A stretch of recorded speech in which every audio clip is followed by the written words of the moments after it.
वारकरी संप्रदायातील थोर महात्मे व महाराष्ट्रातील विचारवंतांची दुर्मिळ कीर्तने, प्रवचने, व्याख्याने ऐकण्यासाठी सुरेश महाराज सूळ या यूट्यूब चॅनेलला अवश्य सबस्क्राईब करून बेल आयकॉन दाबा. एका मरणाने तो सरेल पण उत्तम चिवरे असा तो महात्मा असतो बरं का. अशा प्रकारचा आहे हे सामर्थ्य नामधारक वैष्णवाचा अशा प्रकारचा आहे. म्हणून चुकविला लाग कळी काळाचा कोण पाहणार आहे त्यांच्याकडे, कोण पाहे त्याकडे. वीर विठ्ठलाचे गाढे बलाढ्य आहेत, वीर विठ्ठलाचे गाढे. आमच्या नामधारकाचं वैष्णवाचं युद्ध आहे ते मरणाबरोबर काळाबरोबर अशा प्रकारचं आहे. मरण डोळ्यासमोर आलं तरी सुद्धा हार खाणार नाहीत. अरे या देहाचा स्वीकार तू कर, तुझी सत्ता आहे, देहाचा स्वभाव आहे, हा काळ देह हा घेऊन जाणार आहे. पण हा देह जरी गेला तरी आम्ही अमर जाऊ, पुन्हा जन्माला येणार. आम्हाला जन्म मरणाचा धाक नाही. आमचं मरण हे जे आहे हे आमचं मरण मेलेलं आहे आणि मारून टाकलेलं आहे. महाराज अभंग मरण माझे मरून गेले, मज केले अमर, ठाव पुसले बुड पुसले, ऊस उचले ठाव पुसले. आणि बुड पुसले म्हणजे काय, ठाव म्हणजे मरणाचा ठाव पुसून टाकला आणि बुड म्हणजे बुड कुठं असतं, मूळ असतं, म्हणजे जिथून अंकुर फुटतं त्याला बुड म्हणतात. म्हणजे जन्मही आणखी मरण नाही. जन्म मरणाची विसरलो चिंता तू माझ्या अनंता माय बापा. की जो काळ आम्ही आकाराला आल्यानंतर आमच्यावर चाल करून येतो तर आम्ही उन्मत्तपणाने त्याच्याशी आम्ही झुंज करू, त्या काळालाही मारून टाकू. मातले मरणाते मारीत, भक्ती सुखे जे मातले ते कळी काळा शूर झाले. आम्ही भक्ती सुखाने मातलेलो आहोत, कळी काळावर शूर झालेलो आहोत. कंबर बांधली, कास बांधली म्हणतात. कास बांधणं म्हणजे कंबर बांधणं. कास घालोनी बळकट झालो कळी काळावरी नीट. अगदी ये पुढं आम्ही वीर झुंजार करू जमदाडे मार. थोपटल्या बाया, बाया थोपटल्या. ज्ञानेश्वर महाराज म्हणतात अरे सर्वात वीर अशा प्रकारचे आहेत ते काळाला जिंकणारे हे खरे वीर आहेत. त्यामुळे एका मरणाने तो सरेल पण उत्तम चिवरे असा तो महात्मा असतो बरं का. अशा प्रकारचा आहे हे सामर्थ्य नामधारक वैष्णवाचा अशा प्रकारचा आहे. म्हणून चुकविला लाग कळी काळाचा कोण पाहणार आहे त्यांच्याकडे, कोण पाहे त्याकडे. वीर विठ्ठलाचे गाढे बलाढ्य आहेत, वीर विठ्ठलाचे गाढे मोठे गाढे आहेत, बलाढ्य अशा प्रकारचे आहेत. त्यांच्याकडे कोण पाहणार आहेत.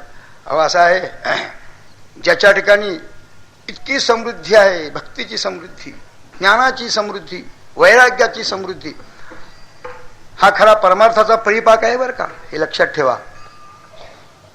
भक्ती, ज्ञान आणि वैराग्य असं परिपूर्ण ज्यांच्या ठिकाणी अशा प्रकारचं यथार्थ स्वरूपाचं आणि एकत्र अशा प्रकारचं झालेलं आहे ती खरी परमार्थ सिद्धी अशा प्रकारची आहे बरं का. परमार्थ सिद्ध होतच नाही आणखी त्यामुळे तो अनुभवालाही येत नाही. की ज्याप्रमाणे उदक अग्नी धान्य झाल्या घडे पाक, एका विण एक कामा नाही. उदक, धान्य आणि अग्नी ही तिन्ही ज्यावेळेस एकत्र यावेत त्यावेळेस पाकसिद्धी निर्माण अशा प्रकारचे होत असते. त्याप्रमाणे इथं सुद्धा भक्ती, ज्ञान आणि वैराग्य असा त्रिवेणी संगम ज्यांच्या ठिकाणी झालेला आहे आणि यावेळी एवढी मोठी शक्ती निर्माण होती, एवढी परमार्थ सिद्धी लाभती की महाराज म्हणतात त्यांच्याकडे कोण बाणे काय विचार आहे, कोण वक्रकृष्ण बाणे. काळ सुद्धा पाहू शकत नाही, काळ सुद्धा पाहू शकत नाही. हे खरे वीर आहेत. वैराग्य कसं आहे, वैराग्य कसं आहे 18 अध्यायामध्ये विषय आलेला आहे. कोण पाहे त्याकडे. वीर या ठिकाणी वीर शब्द आलेला आहे आणि विठ्ठलाचे वीर आहेत हे आणि गाढे आहेत, फार मोठे शक्तिमान. यांच्या इतकं सामर्थ्य त्रैलोक्यात कोणाचं नाही बरं का. वीर हा शब्द आला, आपण वीर म्हणतो. वीर म्हणजे शूर, शूर आहे, मोठा एखादा योद्धा आहे, रणांगणावर लढाई खेळणारा मोठा शूर अशा प्रकारचा आहे. एखादा क्षत्रिय योद्धा अशा प्रकारचा रणांगणावर गेला आणि तिथून जर पळून आला तर ही लाजिरवाणी गोष्ट आहे. त्याला शूर म्हणावं का. क्षत्रियारणी पळून जाणे हे कोण आहे, हे लाजिरवाणी गोष्ट आहे. शूर मिरवे रणांगणी मरणीच संतोषे, अशा प्रकारचा तो शूर. पण हा शूर प्रत्यक्ष आहे, रणांगणावर युद्ध करणारा शूर अशा प्रकारचा आहे.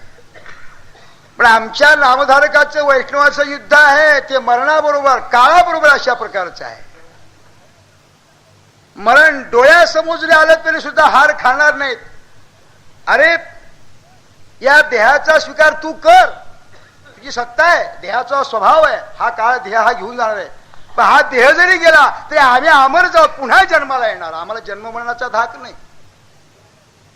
आमचं मरण हे जे आहे हे आमचं मरण मेलेलं आहे आणि मारून टाकलेलं आहे. मरण माझे मरोनी गेले, हा मरण माझे मरोनी गेले, हा मरण माझे मरोनी गेले. मज केले अमर, मज केले अमर, मज केले अमर.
मरण माझे मरुणी गेले, मज केले अमर. ठाव पुसले, बुड पुसले, ऊस उचले, ठाव पुसले आणि बुड पुसले. म्हणजे काय?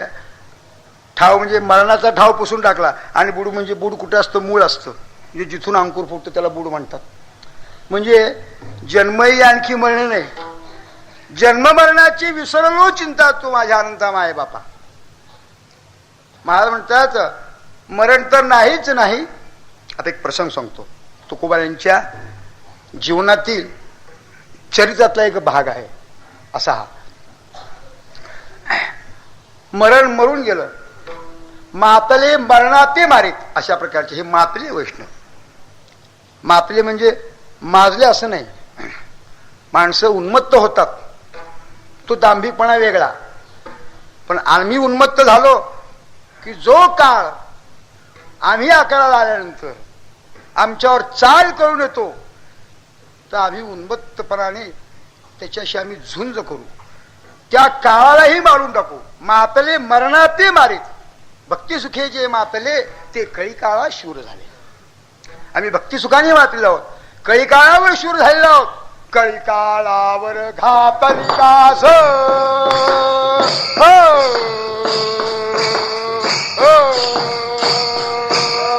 कळी काळावर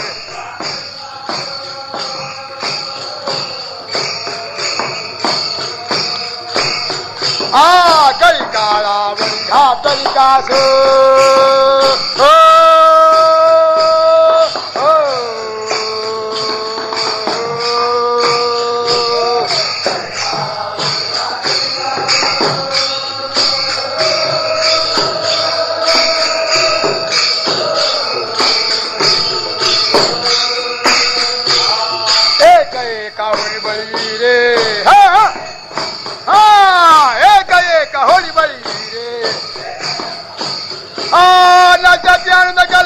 पवित्र गाणी नामावळी रे, नजते आनंद गल्लोळी पवित्र.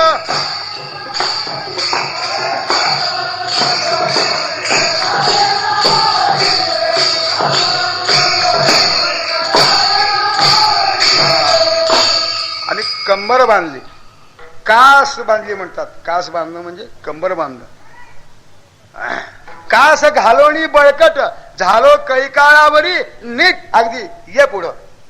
आम्ही वीर झुंजार करू जमदाडे मार. थोपटल्या बाया, बाया थोपटल्या. ज्ञानेश्वर महाराज म्हणतात, अरे सर्वात वीर अशा प्रकारचे आहेत ते काळाला जिंकणारे हे खरे वीर आहेत. तर हा प्रसंग सांगतो तुम्ही तुकोबारांच्या जीवनातला चरित्रातला प्रसंग आहे. आणि त्या प्रसंगावर तुकाराम महाराजांनी काही अभंग केलेले आहेत. अभंग केलेले आहेत. तो प्रसंग असा की मरणाला मारलं, काळाला जिंकलं. तुकोबांनी पाहिलं हा तर देह पंचमहाभूतात्मक आहे, हा देहपात्र होणारच आहे. देह आता हे काळाचं खाजा आहे, हे त्याला द्यावं लागणार आहे. या देहावर चार्ज त्या काळाचा आहे. आज नाही उद्या केव्हा तरी वॉरंट येऊन हे घेऊन जाणारच आहे. मग असं करूया, आपल्याला हा देह परब्रह्मरूप करायचा आहे, सदेह वैकुंठाला जायचं आहे, परमात्मा रूप आपल्याला हा देहासहित व्हायचा अशा प्रकारचा आहे. मोठा चैत्राचा भाग आहे. पण याचा चार्ज आत्ताच संपून टाकावा, म्हणजे पुन्हा या काळाची कटकट नको. तुकोबराय बालपणी देहू क्षेत्रामध्ये लहान असताना आता खेळगडी, आता तो खेळ खेळायचे. लहान लहान मुलाचे खेळ म्हणजे कसे असतात काही आता अनेक खेळाचे प्रकार आहेत. हामामा होतो तो, हुंबरी, खो खो, विटीदांडू वगैरे हे गोकुळातले खेळ त्यावेळेचे. आता अलीकडच्या काळातले खेळ ते काय त्या विषय सोडून क्रिकेट, हॉकी, टेबल टेनिस वगैरे वगैरे आमचं जा. पण या सगळ्या खेळामध्ये तुकोबांनी अभिनव खेळ खेळायचा ठरवला की संगड्या हो. कारण योजून ठेवलं होतं त्यांनी की आज आपल्याला जो खेळ खेळायचा तो मरणाचा खेळ खेळायचा आहे. अरे आपल्याला मरणाचा खेळ खेळायचा म्हणजे आज काय म्हणतात तुकोबा, ओ मरणाचा खेळ खेळायचा. आता पूर्वीचा लपंडाव खेळायचा असेल तर शिवणा पाणी वगैरे खेळायचं असेल, खो खो खेळायचा, एवढे असे प्रकार असतात. तो कोणतरी राज्य घ्यावं लागतं अगोदर, त्याच्यावर राज्य. मग ते कोणतं असं हुडकून काढायचं, म्हणजे ज्याला शिवलो हुडकून काढायची, मग त्याच्यावर राज्य यायचं. असं एक तो प्रकार होता, खेळण्यातला प्रकार होतो तसा. मग आता मरणाचा खेळ खेळायचं, मग कोण घेते मरायचं राज्य? आता कोण घेणार? मरायला कोण तयार आहे का आता? हा, कोणाला वाटेल का आपण मरावं म्हणून? पण महाराजांना हा देहाचा अशा प्रकारचा गुंता काढायचा होता ना सगळा हा. हे पहा मुला हो, मरणाचा जर खेळ खेळायचा आहे तर मीच मरण पत्करतो म्हणले. तुम्ही? हो. मग आता मरण पत्करायचं म्हटल्यानंतर मरायचं आणि मेल्यानंतर पुन्हा 10 दिवस त्याचं सुतक पाळायचं, पुन्हा त्याचा 11वा 12वा करायचा, शेवट त्याचं भोजन करायचं वगैरे. हे जी त्याची जी काही एक अशी जी काही एक विधीची काही एक प्रकार आहे ती तेवढं सगळं करायचं असं महाराजांनी ठेवलं अशा प्रकारचं आहे. मग ठीक आहे म्हणजे मी घेतो मरणाचं राज्य म्हणले. अहो तुकोबा काय करताय? नाही नाही म्हणले, मी आता माझा देहपात होणार, मी आता मरणाचं राज्य घेणार. तुम्ही एक करा. काय करा? की माझ्या या शरीराचं जे प्रेत होईल हे तुम्ही सगळ्यांनी घ्यायचं आणि इंद्रायणी काठी घेऊन जायचं तिथं. या देहाची बोलवण मी करतो आणि देहाची बोलवण केली बर का. बोलविला देह आपुले हाते हुताशली भूते ब्रह्माग्निशी हुताशली भूते ब्रह्माग्निशी बोलविला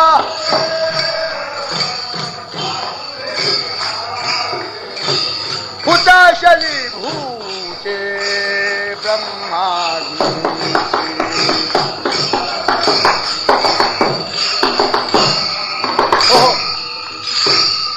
महाराजांनी या देहाची बोलवण केली आणि सांगितलं हे माझं प्रेतरूप हे जे शरीर आहे हे तुम्ही काय करायचं, इंद्रायणीच्या काठी आणि तिथं घेऊन जायचं आणि भूमिगत करायचं.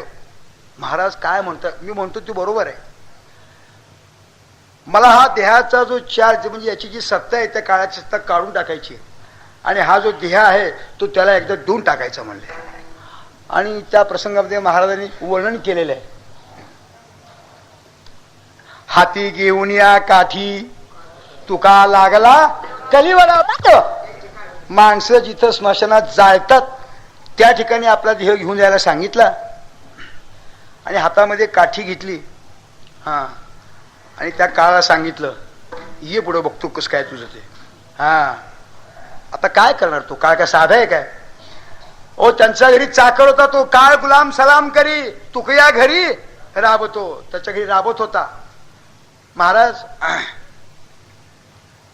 मी जवळ येत नाही पण माझा जो अधिकार आहे तुम्हाला थोडासा गाजवावा लागेल की नाही. काही आहे ईश्वर निर्मित ही घटना अशा प्रकारची आहे. ठीक आहे त्याच्याकरता काही दिवस मी अशा प्रकारचा ध्येयपात करणार आहे. तुला हा माझा संपूर्ण देह घेऊन जाता येणार नाही असं म्हटल्याबरोबर तुकोबर आहे आणि आपल्या संगोड्याला सांगून आपला जो ध्येय अशा प्रकारचा होता तो भूमिगत तिथं करून टाकला. हो करून टाकला. करून टाकल्यानंतर आता ही झाली सकृत दर्शनी पंचमहाभूतात्मक देह तो भूमीमध्ये ठेवून देण्याच्या संदर्भात.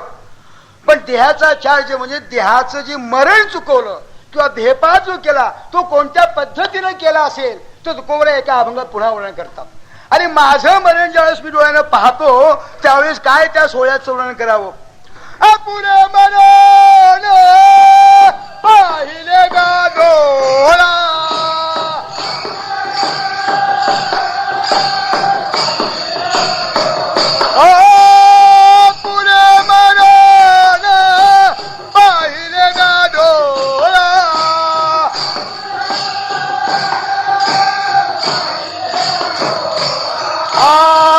झाला सोहळा अनुपम्य तो झाला सोहळा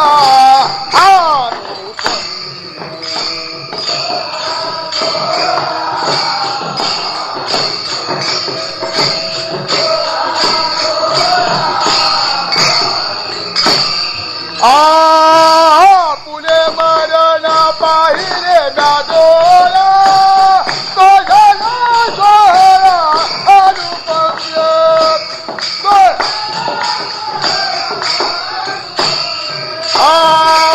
पुणे मरण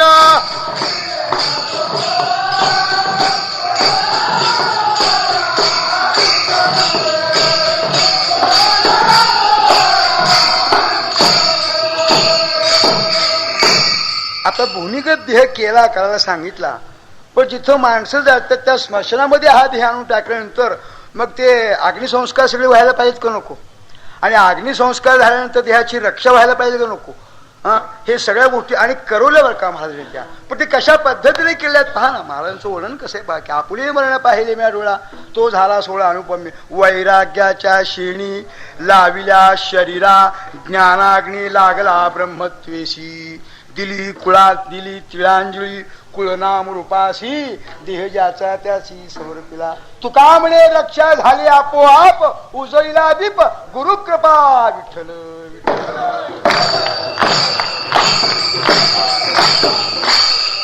म्हणजे अशा प्रकारे हा देह नष्ट केला आहे. सामर्थ्य कुणाचं आहे म्हणून मी सांगितले की वैराग्य ज्ञान आणि भक्तीचा संगम ज्यांच्या ठिकाणी झालेला आहे ते खरे वीर आहेत बघ. अशा प्रकारचा आहे. आता पुन्हा प्रकार असा झाला महाराजांनी मरणाचं राज्य घेतलेलं आणि त्यानंतर पुन्हा मग 10 दिवस तो देह तसाच त्या ठिकाणी राहिलेला. आणि मुलांना सांगित होतं आपल्या सोंगड्याला ए सोंगड्या हो 10 दिवस एकदा काय संपले की मी इथं आहे. पण तोपर्यंत घरी सुद्धा कोणाला काही सांगू नको बरं का. आईला इकडे तिकडे अजिबात चूप राहायचं म्हणले. ठीक आहे काय हरकत नाही. मग आता म्हणले इथं काहीतरी खून ठेवा बरं का. म्हणून त्या इंद्रायणीच्या काठी जिथं महाराजांना देह होता तिथे एक पाषाण ठेवला. पाषाण ठेवला. सोंगळे निघून गेले. हा सगळा अभिनव तुकोबांचा प्रकार पाहिल्यानंतर सगळे चुपचाप मुलं 1 दिवस झाले 2 दिवस झाले 4 झाले 5-7 दिवस झाले. आईसाहेब म्हणू लागले अरे माझा तुकोबा कुठे आहे. सोंगळ्याला विचारू लागले अरे माझा तुकोबा कुठे. आता कुणी सांगायचं असा असा प्रकार झालाय म्हणून. असा असा देह आम्ही असा केलाय. तुकोबाचा मरणाचा खेळ खेळलो तुकोबांनी राज्य घेतलं त्यांचा देहपात असा झाला अमुक केलं. तुम्ही सांगायचं कोणी. गप्प बसले सगळे. आता काय करावं. त्यांनी त्याच्यावर एक खून धुळी ती पाषाणाची 10 दिवस लोटून गेले. 10 दिवस लोटून गेल्यानंतर 11 दिवस झाले. आईसाहेबांना चैन पडेना. सारख्या अगदी चौकशी करू लागले. ह्याला विचार, त्याला विचार, त्यांच्या मुलाला विचार, ह्याला विचार. आखे शेवटी एक लहान मुलगा होता आणि विचारलं, बाळ, त्याला चाळवलं थोडंसं, आणि खरं सांग, माझ्या तुकोबाला पाहिलं का तू? कुठे गेला रे? आज 12वा दिवस आहे. 12 दिवस झाले त्याची माझी भेट नाही, काही नाही. त्याला गोंजारलं, त्याला चाळवलं, काही ते गोड गोड बोलून केलं. मग त्यांनी मात्र खरं सांगितलं. सांगू का तुम्हाला? चला म्हणले, दाखव की माझा तुकोबा, दाखव की म्हणले. एवढ्या 12 दिवसाच्या काळामध्ये असा प्रकार झाला की इंद्रायणीला मोठा पूर आला.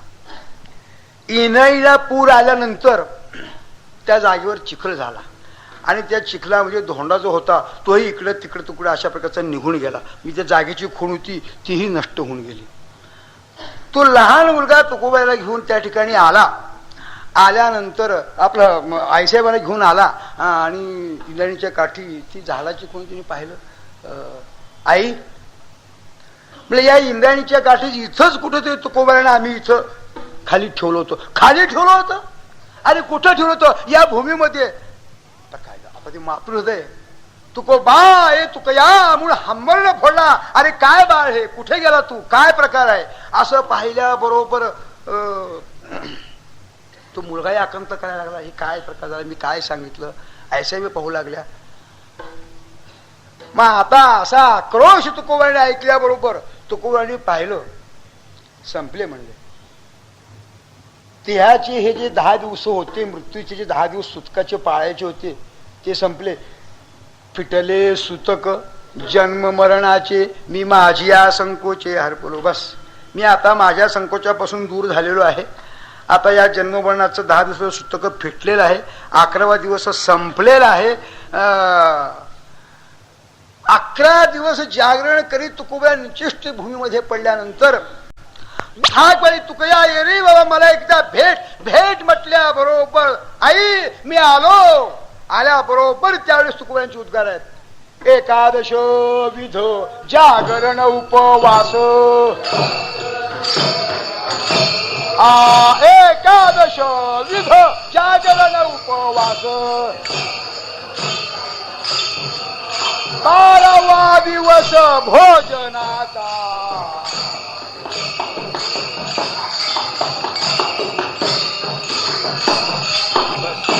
11 दिवस जागरण आणि उपवास झाले. तुकोबाला एकदम वरती आले, आईच्या गळा पडले. अरे तुका कुठे गेला होता? कुठं नाही, आपलं गेलो होतो. कोणाच्या घरी? म्हणजे गेलो होतो यमाच्या घरी. वा वा, यमाचा पाहुणा झालास काय तू? होय, यमाचे पाहुणे होणारे वेगळे आहेत. यमाचा पाहुणा तो प्राणी तो वेगळा, हे नाही. यमाचे पाहुणे म्हणजे यमच यांच्या पुढे हात जोडून उभा राहिला होता. महाराज आता मी तुमच्याकडे येणार नाही. आता जेवढे माझे संस्कार झाले तेवढे पुष्कळ, आता तुम्ही अमरच आहात. ही देहाची सत्ता, देहाची सत्ता महाराजांनी गाजवली. आणि 12वा दिवस भोजनाचा. 12व्या दिवशी अशा प्रकारचं मग भोजन अशा प्रकारचं केलंय. सांगा, मरणाला मारणारे, काळाला जिंकणारे, ज्या वेळेस वैकुंठ गमनाचा प्रसंग आला त्यावेळेस विमानामध्ये भगवंताने हात दिला.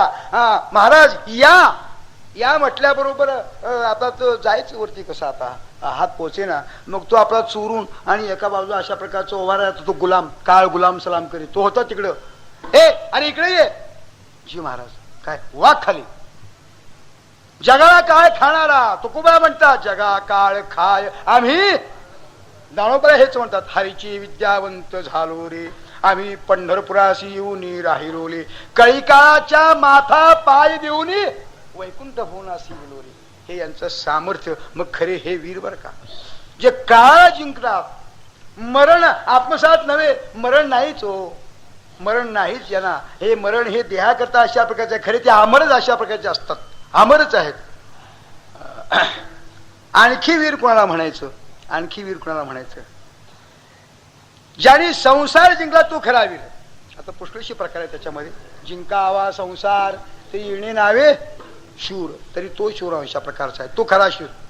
तुकोबा म्हणतात, तुका म्हणे शूर झालो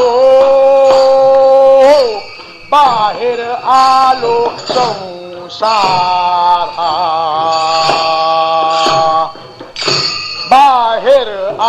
आलो संसारा बाहेर आलो संसारा तुका म्हणे शूर झालो बाहेर आलो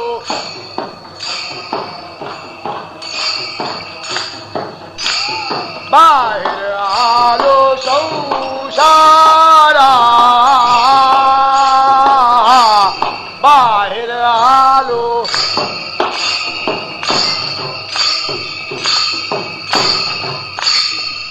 महाराज म्हणतात आम्ही खरे शूर जो संसारा बाहेर आला ज्यांनी संसार जिंकला. हा संसारात राहून संसाराला आपल्या ताब्यात घेतलं. सामान्य जीव संसाराचा दास आहे आणि संसारातून तयाचा दास संसार यांचा दास अशा प्रकारचा आहे. हे खरं शूरत्व याच्यामध्ये अशा प्रकारचं आहे. ज्यांनी संसार जिंकला तो शूर, ज्यांनी काळ जिंकलं तो शूर, ज्यांनी अभिमान जिंकला तो खरा शूर. जिंकाल तरी जिंकारे अभिमान अशा प्रकारचे. ज्यांनी विषय जिंकले तो खरा शूर आणि तेच खरे वीर. हाच विषय सांगायचा 18 अध्यायामध्ये विषय आलेला आहे. म्हणून ही त्रिपुटी आहे बरं का. ही खरी वीरांची त्रिपुटी आहे. ज्ञान वैराग्य आणखी भक्ती ही वीरांची खरी त्रिपुटी आहे. नुसत्या वैराग्याने वीर होत नाही, नुसत्या ज्ञानाने वीर होत नाही, भक्तीने वीर होत नाही. हा त्रिपुटी लागते त्याच्याजवळ.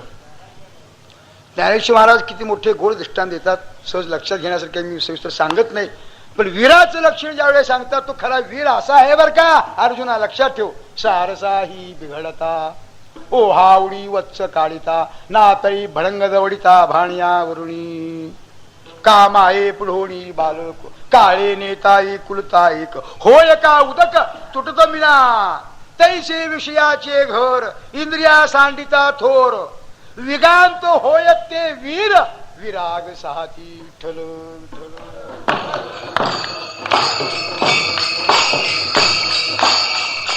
कोणाला एवढी सहनशीलता आहे, केवढं कणकणीत वैराग्य आहे. अरे हे इंद्रिय विषयापासून परांगमुख करणं म्हणजे केवढा युगांत अशा प्रकारचा. एकापेक्षा एक असे सरस दृष्टांत दिलेले आहेत. आपल्याचे काही विवेचन करण्याचं विशेष काही महत्व नाही. परंतु असा युगांत वीरपणा ज्यांच्या ठिकाणी प्राप्त झालेला अशा प्रकारचे आहेत. म्हणून तुकोबा म्हणतात खरे हे वीर, खरे वीर हे कोण पाहणार आहे. अरे काळ पाहू शकत नाही, वक्रदृष्टी सुद्धा कोण पाहे तयाकडे वीर विठ्ठलाचे गाढे. महाराज म्हणतात वीर विठ्ठलाची गाढे कळी काळ पाया पडे. असे एक दीडकं प्रमाण अशा प्रकारचे आहे. हेच विठ्ठलाची गाढे असणारे अशा प्रकारचे आहेत. यांचं सामर्थ्य किती अशा प्रकारचे आहे. तुकोबा आणखी त्यांचा एक प्रभाव सांगतात. आपण या संगीत उशी पुनित केले, याची पुनरुक्ती पुन्हा या प्रमाणात आली. अशा अशुभ त्या पुढे शुभ होऊन या टाके असं आहे. जे अशुभ आहे ते शुभ अशा प्रकारचं होतं बरं. आपोआपच होतं. परिवर्तन गुणच तसं आहे त्यांच्या ठिकाणी.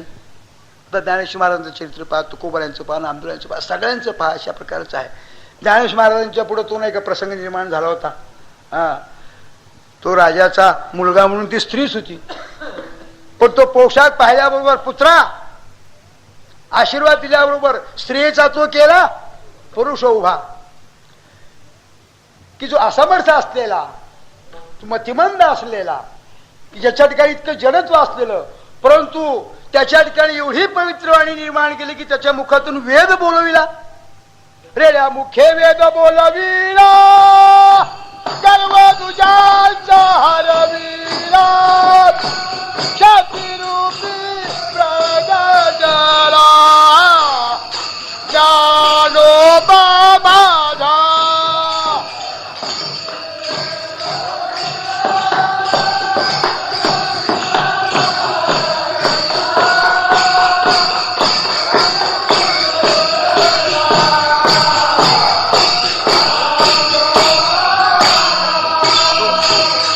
अगदी अशा प्रकारचा रेडा आपण त्याच्या सुद्धा मुखातून बोल म्हणजे केवढ्याच्या ठिकाणी पावित्र्य. पण गाढव, पण गाढवाच्या ठिकाणी घोडे पण आणलं. गाढवाचे घोडे आम्ही करू दृष्टी पुढे.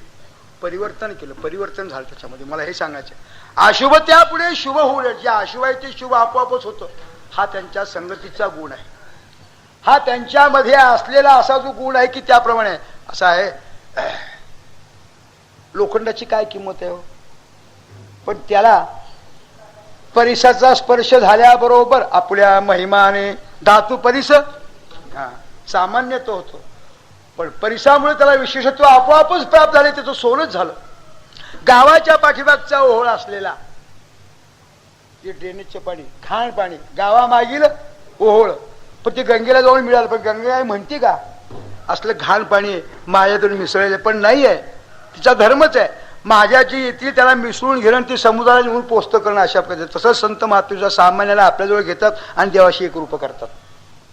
एवढं मोठं सामर्थ्य त्यांच्या ठिकाणी अशा प्रकारचं असतं. गावामागील ओहोळ गंगा न म्हणे अमंगळ.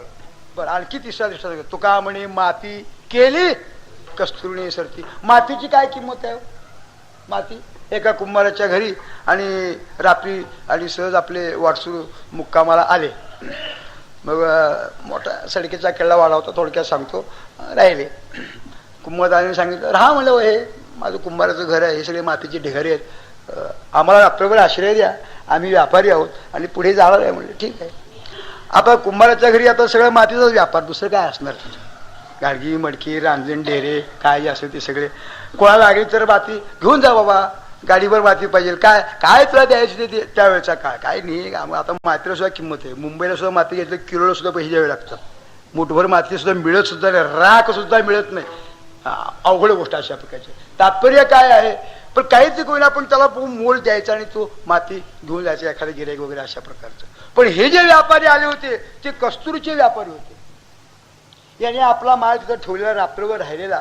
आता एवढा रात्रभर आश्रय दिला, आपल्याला व्यवस्थितशीर राहता आलं, मग त्याचा काहीतरी मोबदला द्यावा म्हणून त्या व्यापारी लोकांनी काय केलं, त्या कुंभाराला आपल्या जवळची कस्तुरी दिली आणि जवळचं कस्तुरी जल असलेलं ते जर त्याच्या मातीवर शिंपडलं आणि त्यालाही कस्तुरी दिली.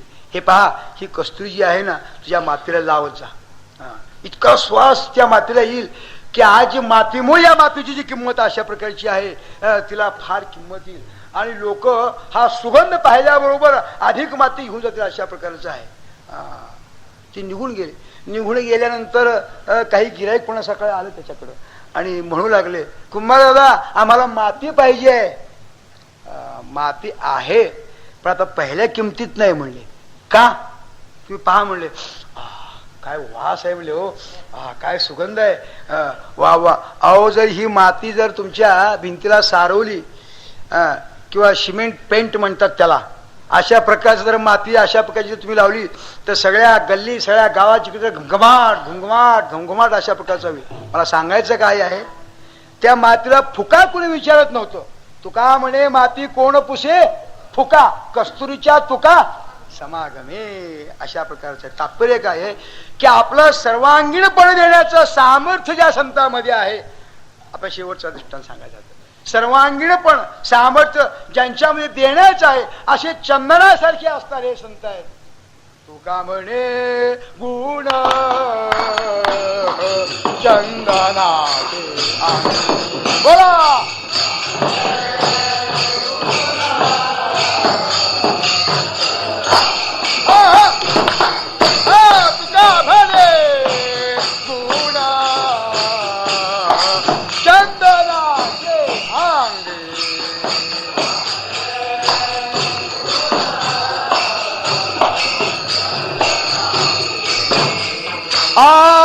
तैसे तुम्ही जगी संत जन, तैसे तुम्ही जगी संत जन.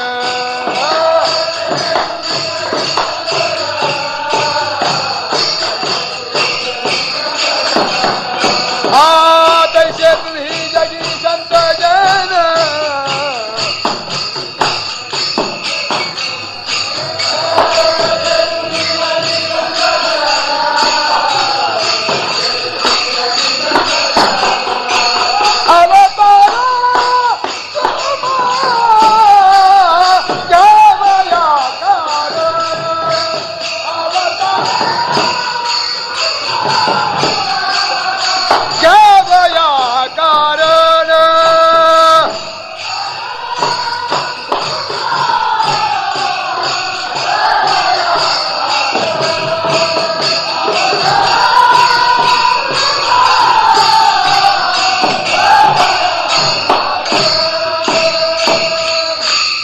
चंदनाचे गुणधर्म अशा प्रकारचे आहेत. चंदनाचे हात पाय ही चंदन अशा प्रकारचा आहे. बुडापासून तो शेंड्यापर्यंत चंदनाचा गुण अंतर्बाह्य सारखा अशा प्रकारचा असतो बरं का. तुका म्हणे कढे करावे शीतळ ऐशी जाती बळ चंदनाची असं आहे. सर्वांगी श्वास परितो उगला न राहे सभोवती तळवर चंदन कीर्तन अशा प्रकारचं आहे. म्हणजे आराटी बोराटी कोणतेही झाड जे अशा प्रकारचं जे असलं तरी सुद्धा शेवटी चंदनरूपच अशा प्रकारचं होतं. अपवाद आहे बरं का महाराजांच्या शब्दात सांगायचं. तुका म्हणे वेळू चंदना अशा प्रकारचं आहे. असं असतंच ते. आता असं आहे चांगला स्वयंपाक करण्याकरता डाळ शिजवायला टाकल्याशिवाय अशा करतोय पण त्याच्या जर एखादा खडा झाला तो खडा शिजणार आहे का? तो जसा आहे तसाच राहणार आहे. तसा अशा प्रकारचा हा विळू होता पण तो काही चंदन रूप झाला नाही. असं का म्हणे जात्याच तुझा स्वभाव आहे काय असा पण तुला आम्ही आमच्यासारखं करूच आमच्यात आणूच तुला अशा प्रकारचं आहे. म्हणून त्याला आपण घेतलं पण देवाने याचा अंगीकार केला पाहिजे. देवालाही सांगितलं देवा म्हणजे सगळ्या झाडाचा उपयोग अशा प्रकारचा होत असतो पण ह्या विळूचा उपयोग तुम्ही करून घ्यायचा. म्हणजे काय करा म्हणजे पावा करण्याचा म्हणजे मुरली केली त्याची. विळूची पावा जो होतो ना तो विळूचाच असतो बरं का पोकळ असतो म्हणजे असं त्या देवाला सांगितलं उपयोग तुम्ही करून घ्या त्याचा उद्धार करा. आम्ही करणार आहोत म्हणजे आम्ही कशा करता करणार आहोत म्हणजे आम्ही वारकरी वैष्णव होतो आम्हाला पताकीला पाहिजे की म्हणजे म्हणून पताकी करता विळूचा उपयोग केला. आणि ते चंदन जे आहे तू नाही ना त्याला आपलं सकलत मग तू त्याची पूजा कर म्हणजे मग त्या चंदन आणि त्या पताकीची आणि त्या विळूच्या कांडीची अशा प्रकारची पूजा करावी लागते बरं का. तसं का होईना पण त्याला आपलंसं करण्याकरता जवळ केलं बरं का संतांनी. हे संतांचं सामर्थ्य आहे. म्हणून अशुभ त्या पुढे शुभ होऊन या ठाकी प्रेम सुखाची या राशी पाप नाही ओख दासी अशा प्रकारचं आहे. संतांजवळ काय आहे? प्रेम आहे. प्रेमाशिवाय दुसरं काही अशा प्रकारचं आहे का? निर्विकार प्रेम निरतिशय प्रेम अशा प्रकारचं कुठं असेल तर वैष्णवाच्या संगतीत प्रेम सुख घ्यावे या वैष्णवा संगती या वैष्णवा संगती या वैष्णवा संगती.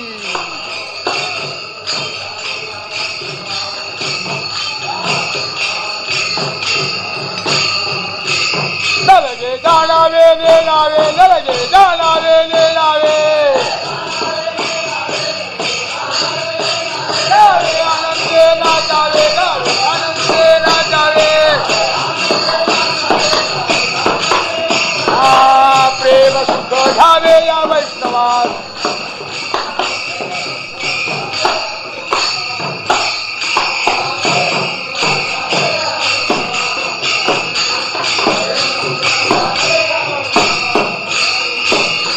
आता प्रेम म्हटलं की मनुष्याचा स्वार्थाचा विषय अशा प्रकारचा आत्मनस्तू कामाय सर्व प्रेम होती. स्वतःच्या आवडीच्या विषयाकरता माणसाचं प्रेम अनेक संसारातील विषयावर अनेक भोगावर आणि सर्व ठिकाणी असं प्रेम वाकलं म्हणजे आपलं विकाराला धरून प्रेम अशा निर्विकार प्रेम नाही निर्विषयी प्रेम अशा प्रकारचं नाही. आपल्या मनाची द्विधा स्थिती आहे. हे घ्यावं का ते घ्यावं हे पाहावं का ते पाहावं हे करावं का ते करावं अशा प्रकारचं आहे. अशी चंचल वृत्ती या ठिकाणी झाल्यामुळं प्रेम हे असं हेळसांड अशा प्रकारचं करतं. पण याने आपलं सर्वस्वी प्रेम हे जे आहे ते बघ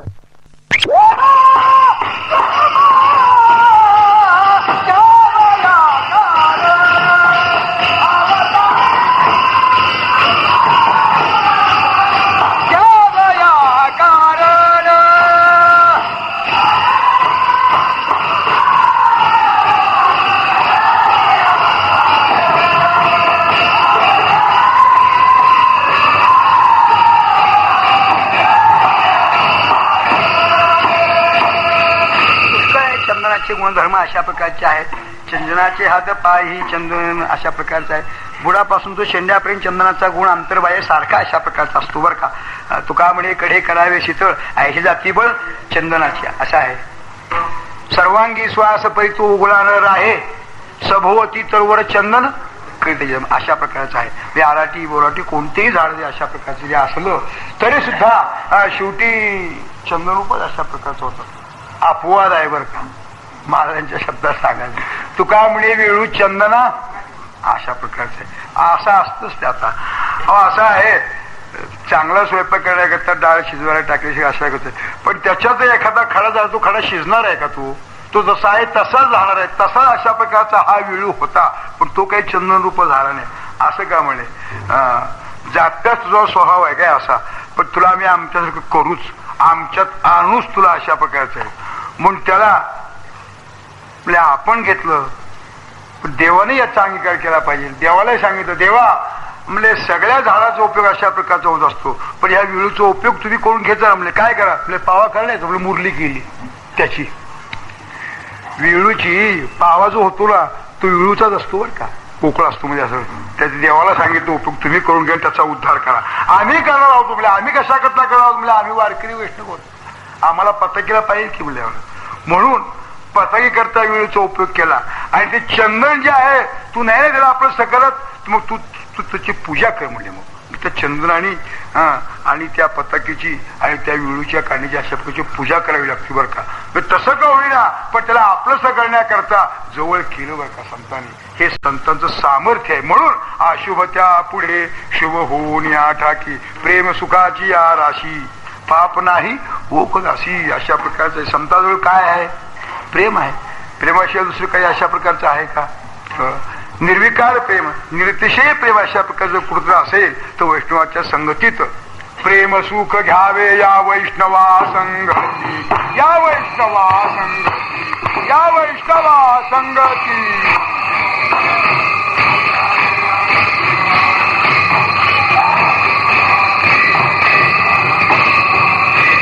लगे जाणावे नेणावे, लगे जाणावे नेणावे,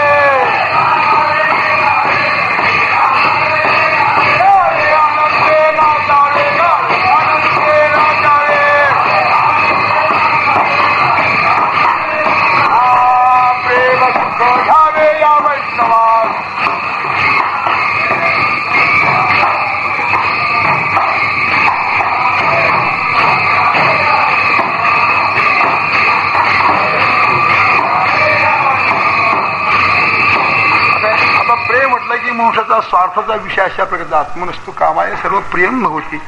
स्वतःच्या आवडीच्या विषयाकरता माणसाचं प्रेम अनेक संसारातील विषयावर, अनेक भोगावर आणि सर्व ठिकाणी असं प्रेम वाकलं. म्हणजे आपलं विवेकाला धरून प्रेम, अशा निर्विकार प्रेम नाही, निर्विषय प्रेम अशा प्रकारचं नाही. आपल्या मनाची द्विधा स्थिती आहे, हे घ्यावं का ते घ्यावं, हे पाहावं का ते पाहावं, हे करावं का ते करावं अशा प्रकारचं आहे. अशी चंचल वृत्ती या ठिकाणी झाल्यामुळं प्रेम हे असं हेळसांड अशा प्रकारचं करतं. पण याने आपलं सर्वस्वी प्रेम हे जे आहे ते भजताम प्रीतीपूर्वकम. असा हा महात्मा प्रेम फार दुर्लभ असतो बर का. पैगा भक्ताशी माझे कोड मजतया अनन्य गतीची चढ का प्रेमळाची साखर आमुची जरी थोड प्रेमाचा वकील अशा प्रकारचे प्रेम असतं. आता थोडक्यात सांगतो. प्रेम प्रेम म्हटल्यानंतर प्रेम हे कसं आहे हो. प्रेम आहे का तुमच्याजवळ आहे, मग किती आहे, त्याला काही माप आहे का, काही त्याला काही वजन आहे का, किती आहे का, 2-3 किलो किंवा काही लांबी रुंदी त्याला अशा प्रकारचं बरं सांगता येईल का. काही प्रेम सांगण्याकरता, काही दाखवण्याकरता, काही बोलून पाहण्याकरता अशा नाहीये. प्रेम नाही सांगता बोलता दाविता अनुभवा चित्ता चित्त जाणे. प्रेम हे अनुभवाने जाणू शकतं असं आहे. त्याची प्रकार वेगळे महाराजांनी त्याकरता दृष्टांत दिलेला आहे. तर जास्त आपल्याला वेळ नाही तो घेण्याकरता. प्रेम खरे दिसे जना भिन्न अंतरी भावना. प्रेमाचे काही वरपुंग गोष्टी असतात. डोळ्याला पाणी येणं, तोडवणं, हात गुंजाळणं, आलिंगन देणं, थोडस असं बोलणं वगैरे वगैरे अनेक प्रकार त्याच्यामध्ये असतात. मग हे लक्षण हे प्रेम खरं आहे का काय आहे कुणाच ठेव. पर तो खूप बने अंदर राम जाणे. तर अशा प्रकारचा एक संत वर का नारदीय भक्तिसूत्रामध्ये अशा प्रकारचा दर्शन झालं. मुखास्वादनवत असं आहे. मुखास्वादनवत म्हणजे याच्यावरच महाराजांचं प्रमाण असावं. मुखयाने जीवी साखर जीवी खादली. मुक्या माणसाने साखरेचे गोड गोड पदार्थ खाल्ले, गोड लागले, जेवायला बोलवलं पण तो मुका होता. बसला, बसल्यानंतर त्याला गोड गोड पदार्थ वाढले, आवडले, संपले. थोडा हा वाढू का अजून, वाढू का अजून. आता काय बोलताच येत नाही पण मुका पाहिजे. नाही एखाद्या तू मुका आहेस का, होय मी मुकाच आहे. आता तोंडाने जर तू सांगू लागला मी मुका आहे, तुम्हाला काय सांगावं. आता मुका स्वादनवत हा अनुभव आहे का त्याचा, नाही बरं का. आता काय सांगावं. माणसे अशी मोठी भ्रमिष्ठ असतात की काय बोलली सोडली. साहेब रस्त्यानं चालले, आता एकाला वाटलं भिकारी लोक भीक मागतात. मग आता भीक मागण्याला कसाही असतो, पांगळा भीक मागतो, खुळा भीक मागतो, आंधळा भीक मागतो. मग आता तुझं काम जे रस्ते उघडवून आंधळा पैसा दे भगवान. अहो कोणतंही अशा प्रकारचं असेल, वास्तवता त्याला असेल तर त्याचं काहीतरी स्वरूप अशा प्रकारचं लिहायचं. वास्तवता नसताना एखादं सोंग आणायचं असेल, पण सोंग जरी आणायचं असेल त्याचा अनुभव अशा प्रकारचा लागतो. आणि अनुभव जर नसेल त्या सोंगाचा तर ते वाया जातो सोंग.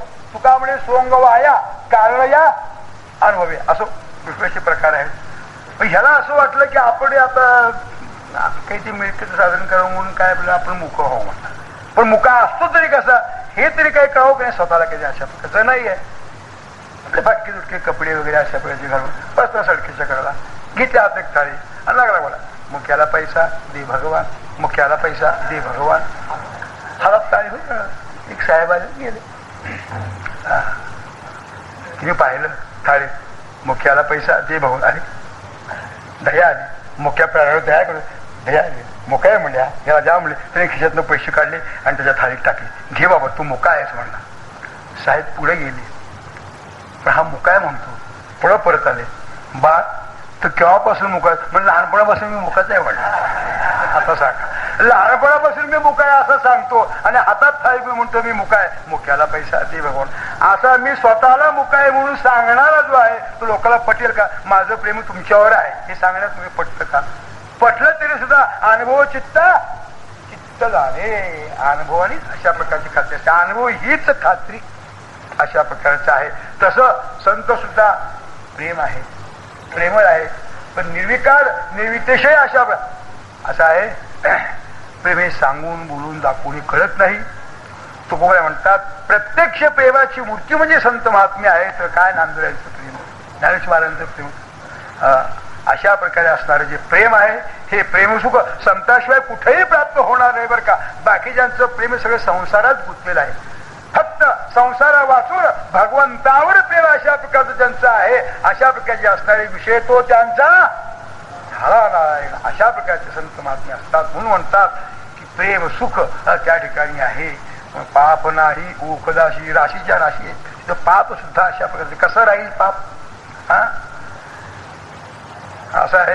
मी ओळ्या सांगून गेलो होतो की नामची नाही पापाची ऐशी केले. यमदवावकळा आणली तीर्थे ठायावरुणी उठली. यमलुकीची खुंटली राठी आघवी. यमुमुळे काय यमावे, दमुमुळे कवणा ते दमावे. तीर्थे म्हणती काय खावे, दोष ओखदासी नाही म्हणजे दोषच झाला नाही. म्हणजे इतक्या प्रेमाने भगवंताशी रंगून गेलेले अंतर बाह्य अशा प्रकारचं प्रेमानं भगवत स्वरूप अवस्था यांची प्राप्त झालेली असते. असे हे वीर नामधारक वैष्णव असतात. त्यांच्या शरीराला, त्यांच्या इंद्रियाला, त्यांच्या रोमरंध्राला आणि कोणतेच अशा प्रकारचे अलंकार असतील तर सर्व सुख आलो सर्व अलंकार, सर्व सुख